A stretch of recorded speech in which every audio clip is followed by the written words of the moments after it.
네, 지금까지 이자의 개념과 구성 요소, 그리고 그런 것들이 왜 존재하는가에 대해서 간단히 알아봤습니다. 그럼 지금부터는 본격적으로 이제 이자 계산하는 법을 한번 알아보겠습니다. 앞에서도 RF를 얘기하면서 RF는 실질 이자율 더하기 기대 인플레이션율이다라고 얘기했는데, 이게 사실은 단순 합이 아니고 1 더하기 RF는 1 더하기 R에다가 1 더하기 2파이, 요거를 풀어서 이제 RF를 구하는 게 맞고, 이걸 전체 전개한 값 중에서 R 곱하기 2 파이가 아주 작은 값이기 때문에 무시하고 이제 이렇게 적는다라고 이제 설명을 했는데, 이게 사실은 지금부터 설명할 이자 계산의 가장 기본이 되는 내용이고, 어떻게 보면 전부입니다. 우리가 이제 미래에 이자가 얼마나 붙어서 원리금이 어떻게 변화하는가에 대해서는 사실 잘 알고 있죠. 그 부분을 한번 정리를 해보겠습니다. 이 직선은 시간을 나타내는 선입니다. 처음 시작이 이제 t0인데, 항상 t0는 이제 현재를 얘기하는 거고요. 그리고 이제 t1은 1기 후, t2는 2기 후, 그리고 tn은 이제 n기 후를 얘기합니다. 그리고 별말이 없으면 이제 1, 2, 3, 4 숫자가 하나 올라갈 때마다 1년씩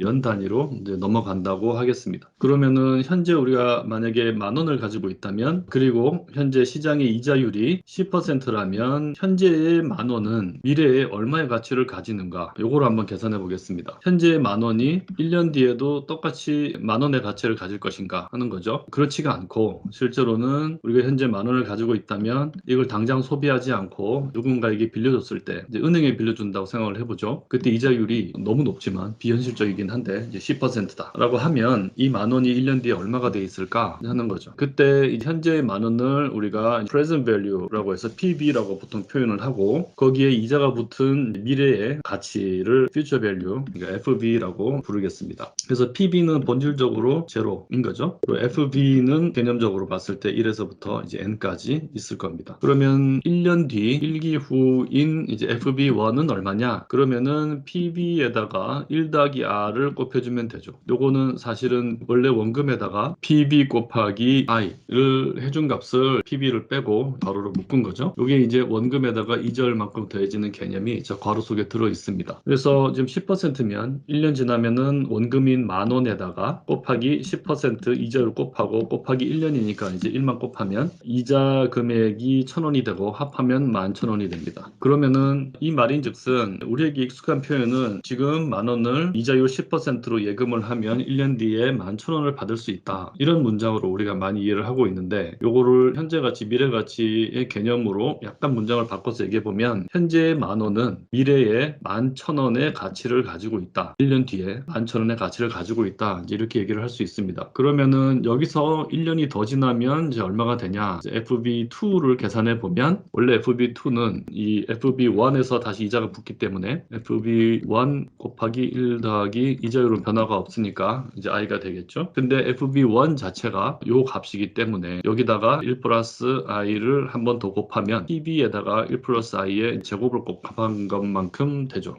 가치가 더 커졌습니다. 그걸 계산해 보면은 이제 12,100원이 됩니다. 12,000원이 아니고. 왜냐하면 여기에 곱하기 10%가 되니까, 이자 금액이, 그 이자 금액은 이제 1,100원이 되고, 이것이 이제 원금에 더해지면은 12,100원이 되는 거죠. 요것도 가치의 개념으로 다시 얘기해 보면, 현재의 10,000원은 미래에 12,100원의 가치를 가지고 있다. 그 미래는 2년 뒤죠. 그러니까 다시 말해서 2년 뒤에 12,100원은 이자율이 10%인 세상에서는 현재 10,000원 정도에 해당하는 가치를 가진 돈이다, 이렇게 얘기할 수 있습니다. 요거를 좀 일반화해서 n년까지 가면 FBN은 PV에다가 1 플러스 i의 n승이 되는 거죠. 그래서 항상 공리로 이자를 계속 붙인다라고 하면 1 더하기 이자율에다가 그 시간만큼을 거듭 제곱을 해서 그걸 원금에다가 곱해주면 됩니다. 이게 이제 이자 계산의 가장 기본적인 개념이다. 그러니까 요거는 지금 미래를 향해서 이자를 붙이는 개념이잖아요. 그러니까 future value를 구하는 개념이고, 그러면은 미래의 얼마가 현재의 얼마에 해당하느냐라는 걸 거꾸로 계산해 볼 수도 있겠죠. 이제 지금 같은 조건이면 1년 뒤에 11,000원은 현재 10,000원, 2년 뒤에 12,100원은 1년 뒤에 11,000원, 그리고 현재 개념으로 보면은 10,000원 정도의 이제 가치를 가진다, 이렇게 역산을 할 수도 있을 겁니다. 요거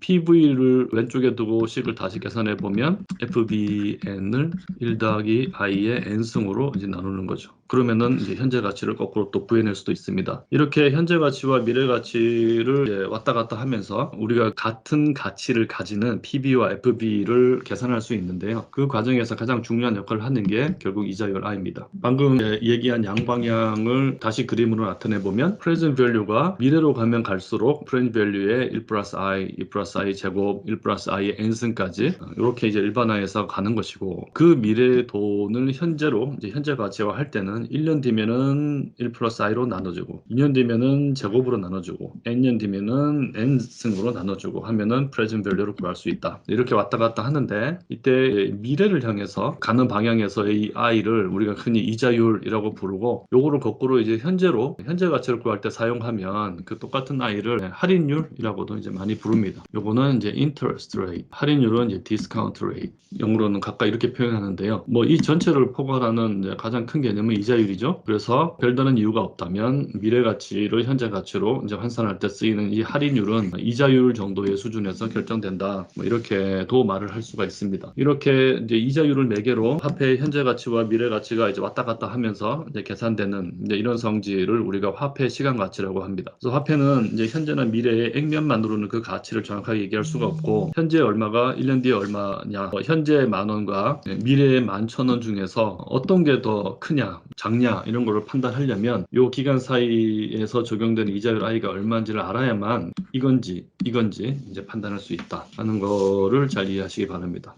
똑같은 얘기를 그냥 문장으로 한번 해보면, 우리가 미래 가치의 방향으로 가는 경우 이제 현재 가치의 금액이 PB라고 치죠. 그럼 PB의 1년 후의 미래 가치가 얼마냐라고 하면 FB1은 PB에다가 PB 곱하기 I, 이자 한 번 곱한 것만큼 이제 더해주면 되는 것이고, 그것은 PB의 1 플러스 I를 곱한 거다. 2년 후는 다른 조작 필요 없이 여기다가 저것만 해주면 되고, 그래서 N년 후는 거기다가 이제 N승을 해주면 된다. 이 공식을 머릿속에 딱 각인을 시켜야 됩니다. 반대로 올 때는 FB1은, 그러니까 1년 뒤에 FB1은 현재 그럼 얼마냐? 그걸 계산할 때는 1 더하기 I로 나눠주면 되고, 그게 2년 뒤의 금액이라면 제곱으로 나눠주면 되고, N년 뒤의 금액이라면 N승으로 나눠주면 됩니다. 이게 화폐의 시간 가치다. 그러면은 요거를 조금 확정을 해서 이제 우리가 자주 마주치는 상황 중에 하나는, 지금까지는 시간이 1년이 지나는 동안 이자가 한 번 지급됐죠. 그런 상황을 봤어요. 그러니까 우리가 통상 이자율을 표현하는 그 기간이 1년이잖아요. 그 연과 이자 지급 주기가 정확히 일치하는 이제 1년인 경우를 얘기했는데, 실제로 시장에서는 우리가 이자율은 연율로 표시하지만 실제 이자 지급은 반년에 한 번씩 한다든지 또는 분기에 한 번씩 한다든지, 대부분의 경우는 월 한 번씩 한다든지 좀 더 잘게 썰어서 이자가 지급되는 경우가 많습니다. 이럴 때는 똑같이 연율 10%로 이자율이 표시되더라도 이 1년 뒤에 금액이 달라집니다. 원리금의 금액이. 왜냐하면 복리 때문이죠. 1년에 한 번만 이자를 지급할 경우는 이자가 딱 한 번 붙는데, 만약에 분기마다 한 번씩 이자를 지급한다면 이자가 4번 붙습니다. 이때 두 번째 이자가 붙을 때 1분기에 붙은 이자에 이자가 또 붙겠죠. 그래서 분기마다 한 번씩 이자를 지급하게 되면 1년에 한 번만 지급한 것보다 1년 뒤에 금액이 더 커집니다. 잘게 썰어서 줄수록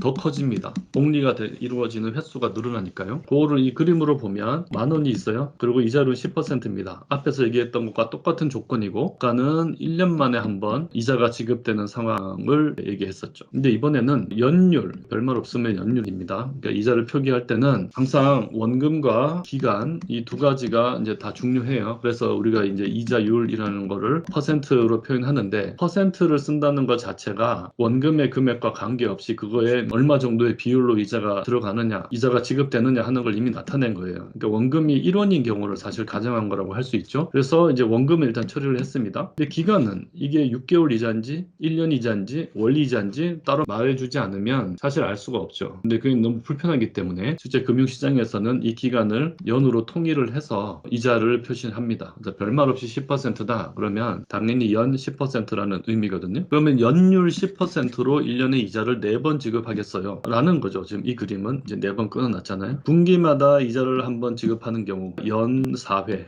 연율 10%의 이자율로 연 4회 이자를 지급하면 1년 뒤에 future value FV1이 얼마가 되는가 하는 거를 이제 계산해 보는 겁니다. 그러면은 실제 계산 방법은 10%가 아니고 분기마다 10%를 준다는 말이 아니잖아요. 한 분기에는 10%의 4분의 1만 줍니다. 그거를 4번 준다는 거죠. 수식으로 나타내면 지금 i가 10%니까 그거를 4로 나눈 다음에 그게 4번 복리가 이루어지니까 4승을 해줍니다. 이게 4로 나눈 이자를 곱하기 4를 해주는 게 아니고 4승을 해주는 거죠. 당연히 지금 이게 1보다 큰 값이니까 4승을 하면 4보다 크겠죠. 단순히 4번 같은 금액 주는 것보다 이자에 이자가 붙어가지고 금액이 좀 커집니다. 사실 시간 똑같은데 이자율이 지급 횟수만큼 작아지고 그 대신에 그것을 4번 복리를 해주는 거죠. 2년이 가면 4분의 1의 이자를 8번 지급하는 게 됩니다. 당연히 이제 n년까지 가면 4분의 1의 이자를 4 곱하기 n번 지급해 주는 게 되죠. 그래서 수식이 이렇게 됩니다.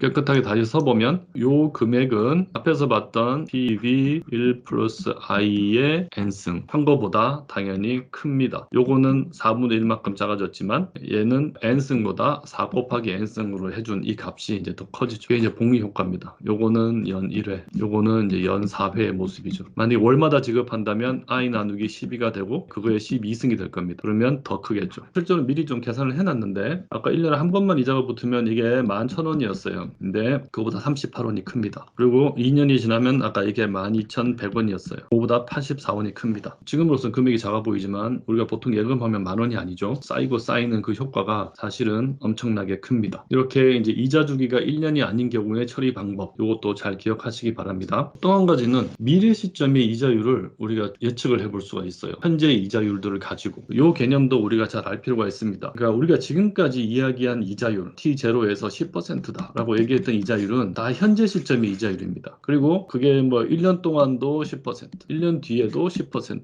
그 뒤에도 10% 똑같은 이자율이 계속 적용되는 것을 가정하고 지금까지 배웠죠. 근데 실제로 시장은 그렇게 이자율이 고정되어 있지 않습니다. 계속 변합니다. 예를 들어서 현재 시점에 1년 만기로 돈을 빌렸을 때 돈을 빌려줄 때 이자율이 10%다 라고 하면 T0에서 T1까지 가는 동안 10% 적용된다는 거죠. 그런 다음에 1년 뒤에 다시 예금을 했을 때 그 뒤로부터 1년 동안 이자율이 얼마 적용될지는 우린 모릅니다. 그거는 미래 일이죠. 1년 뒤가 돼 봐야 합니다. 2년 뒤도 마찬가지죠. 근데 요거는 만기가 이제 1년짜리 대출에 대한 이자율인 경우에 이제 그렇다는 얘기입니다. 지금부터 설명하는 거를 헷갈리지 않고 잘 들어야 되는데요. 현재 시점에서의 이자율, 그걸 이제 현물 이자율이라고 합니다. 근데 이 현물 이자율은 만기가 다양하게 존재합니다. 아까 신용등급 매길 때도 이제 단기 신용등급, 장기 신용등급 이렇게 나누어서 CP하고 회사채 신용등급 매기는 체계가 다르다 이런 얘기를 잠깐 했었는데 그것처럼 실제로 시중에서 대출이나 채권 발행이 이루어질 때 다양한 만기로 이루어집니다. 그래서 현재 시점에서 우리가 현물 이자율을 관찰하더라도 여러 가지 이자율을 관찰할 수 있습니다. 똑같은 대상에 대해서도 이제 만기가 다른 걸 표현한 건데요. 요거는 1년짜리 이자율, 요거는 2년짜리 이자율, 요건 3년짜리 이자율입니다. 근데 그걸 관찰할 수 있어요. 우리가 이제 금리가 발표되는 여러 사이트에 가보면 91일물짜리 이자율, 1년짜리 이자율, 3년짜리 이자율 다 관찰 가능합니다. 현재 시점에서 1년 동안 돈을 빌려주면은 요만큼 I1만큼 이자를 받겠다. 현재 시점에서 2년 동안 빌려주면 2년 동안에 내가 I2만큼 받겠다. 이제 이런 뜻이죠. I3도 역시 마찬가지고요. 근데 I2를 잘 이해를 해야 되는 게 I2는 2년짜리 금리지만 여전히 연율입니다. 이 말은 1년에 I2만큼의 이자율을 2번 주겠다는 거죠. 각 해마다. I3는 고정해서 이자율 변동 없이 I3, I3, I3 이제 3번 주겠다는 겁니다. 현재 시점에서는 현재의 금융시장이 이제 눈에 보이니까 이자율을 얼마로 할지 이제 결정하는 게 조금 수월할 수 있습니다. 근데 1년 빌려주는 거하고 2년 빌려주는 거하고 일반적인 상황이라면 어떤 게 금리가 더 높을까요? 그러니까 똑같은 대상한테 돈을 빌려주더라도 1년 빌려주는 것보다 2년 빌려주는 게 채무불이행이 발생할 확률이 더 높겠죠. 3년도 마찬가지고요. 그래서 일반적으로 다른 조건이 다 동일하다면 이제 만기가 길수록 이자율이 조금씩 높아집니다. 물론 누차 얘기하지만 경제 현상은 늘 예외적인 상황이 발생할 수는 있습니다. 일반적으로 그렇다는 얘기입니다. 근데 이렇게 다양한 만기의 현물 이자율을 활용을 하면 우리 아까 미래의 일은 알 수 없다 그랬죠? 그럼 1년 뒤에는 이자율이 얼마가 적용이 될까? 이거는 사실 사람이 알 수 있는 영역이 아닙니다. 1년 뒤에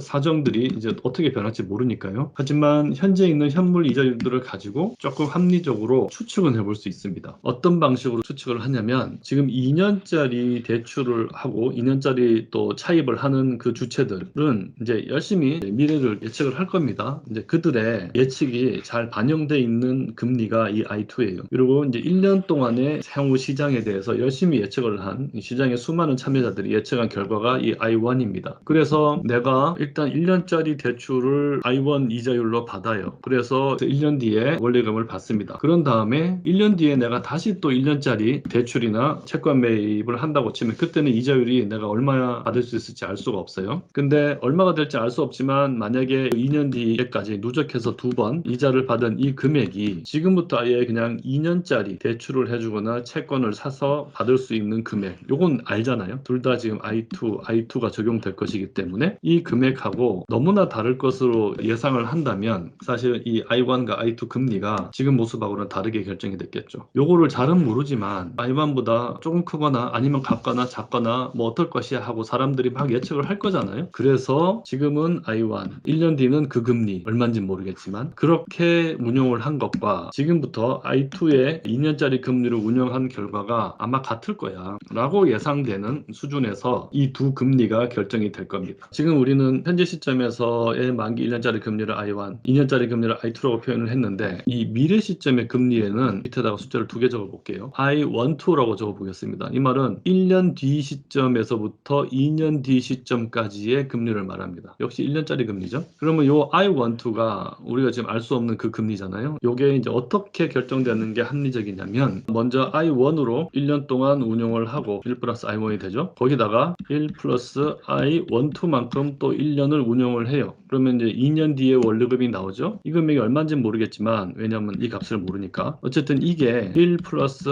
I2로 2년 운용한 거하고 다르지 않아야 된다. 크게. 이게 아주 다를 것으로 예상이 되면은 이 금리들이 바뀌겠죠. 현재 받는 금리들이. 그래서 이게 거의 일치하는 수준에서 I12 결정된다고 말하면은 이게 순수 없고된 거고 수많은 시장 참여자들이 이 I12를 열심히 예측을 해서 좌변과 우변이 일치하는 수준에서 지금 I1과 I2가 결정돼 있을 거야 라고 보는 게 제일 합리적이겠죠. 물론 시장의 수많은 참여자들의 판단이 틀릴 수도 있고 현재로서는 아주 잘 판단했지만 그 1년 사이에 여러 가지 다른 이벤트가 발생할 수는 있는데 지금 시점에 가장 합리적으로 생각해 볼 수 있는 것은 이등식이 성립을 해야 된다는 거죠. 이게 성립하지 않으면 사람들이 다른 방식으로 자금을 운용해서 쉽게 이익을 얻을 수 있기 때문에 이제 그런 걸 이제 재정거래라고 하는데 재정거래가 발생할 수 있기 때문에 그게 발생하면 또 금방금방 이제 I1과 I2가 조정이 되거든요. 그래서 그 결과 형성된 금리 수준일 것이다 라고 이제 우리가 보는 거죠. 근데 이거 두 개는 우리가 현재 시점에서 관찰할 수 있기 때문에 저 금리를 이용해 가지고 요거를 추측하는 겁니다. 요거를 저쪽으로 이렇게 나눠주면 1 더하기 i를 해주면 그게 바로 지금 요 수식이죠. 요걸 이용하면은 이제 I12를 구할 수 있습니다. 요즘 수식이 조금 틀렸는데 1 더하기 I12가 이 우변하고 같죠. 이렇게 써줘야 이제 맞는 표현이죠. 요것도 1 더하기 I23 똑같은 방식으로 2년짜리 금리와 3년짜리 금리가 있으면 똑같은 방식으로 2년 후의 1년짜리 금리를 우리가 예측을 할 수 있습니다. I2로 2년 동안 운용을 하고 거기다가 1 더하기 I23로 1년 더 운용한 것이 1 더하기 I3로 3년 운용한 거랑 같아야 되는 거죠. 그래서 얘로 이쪽으로 이제 나눠주면 이제 이 수식이 또 나옵니다. 이렇게 이제 현재 관찰할 수 있는 여러 만기가 다른 현물 이자율들을 이용해서 미래 시점에 이자율을 예측할 수 있는데 그걸 우리가 이제 선도 이자율이라고 합니다. 그래서 이자율 가지고 딜링을 많이 하시는 분들은 이렇게 이론적으로 계산할 수 있는 선도 이자율과 실제로 또 이 선도 이자율 자체도 또 시장에서 막 거래되거든요. 그 사이에서 이제 괴리가 벌어지면 이제 싼 쪽으로 매수하는 포지션, 비싼 쪽을 매도하는 포지션을 취해서 이득을 얻고 하는 그런 거래도 많이 합니다. 그래서 우리가 이자율의 공리를 어떻게 붙느냐 하는 개념을 알면 이렇게 미래 시점의 이자율을 예측하고 추정하는데도 그 개념을 활용할 수 있다는 것을 기억하시기 바랍니다. 그리고 이제 마지막으로 할 얘기는 지금까지 우리가 계산한 모든 것들은 present value가 있으면 미래에 이제 어느 시점에 future value 하나를 이제 놓고 그거 사이를 이제 계산을 하는 거였죠. 거기서 매개를 이제 이자율이 작동을 했는데 실제로 이 present value를 구할 때 우리가 취급하는 자산들은 미래에 딱 한 번만 현금 흐름을 발생시키는 경우는 별로 없습니다. 어떤 자산을 그게 뭐 부동산이 됐던 채권이 됐던 하나를 딱 구입을 하면 얘는 미래 일정 기간 동안 계속 수익을 안겨줘요. 여러 번 현금 흐름이 발생하는 거죠. 여러 차례 발생하는 현금 흐름을 가지고 있는 이 자산의 미래의 여러 현금을 한 번에 할인을 해가지고 그것들의 총 합인 프레젠트 밸류를 구하려면 어떻게 해야 되나 하는 얘기인데요. 이 수식은 사실 뭐 너무나 단순합니다. 1년 뒤에 발생할 그 현금 흐름에 지금 퓨처 밸류라고 적었는데 그 현금 흐름은 1 플러스 i로 할인해주고 2년 뒤에 발생한 거는 뭐 그것의 제곱으로 할인해주고 각각 그 시기에 맞게 할인해가지고 다 더해주면 그게 그 자산의 현재 가치가 됩니다. 이거 간단하게 수식으로 나타내면은 시그마 t가 1에서 n까지 갈 때 FBT를 1 플러스 i의 t로 나눠주는 거죠. 요거 간단한 식. 요것이 프레젠트 밸류의 일반적인 식입니다. 이 식은 다음 강좌 때 다룰 건데 채권의 가치를 산정을 할 때 내가 갖고 있는 대출 채권의 가치를 산정할 때도 마찬가지예요. 미래 현금 흐름을 쫙 추정을 해서 그때는 이제 퓨처 밸류라기보다는 캐시 플로우라는 표현으로 더 많이 쓰는데 쭉 예측을 한 다음 그것을 적정한 할인율로 각 기간에 맞게 할인을 해서 다 더하면 그게 현재 채권의 가치다. 이런 식으로 많이 활용하기 때문에 이 소식도 잘 기억을 해 놓으시기 바랍니다.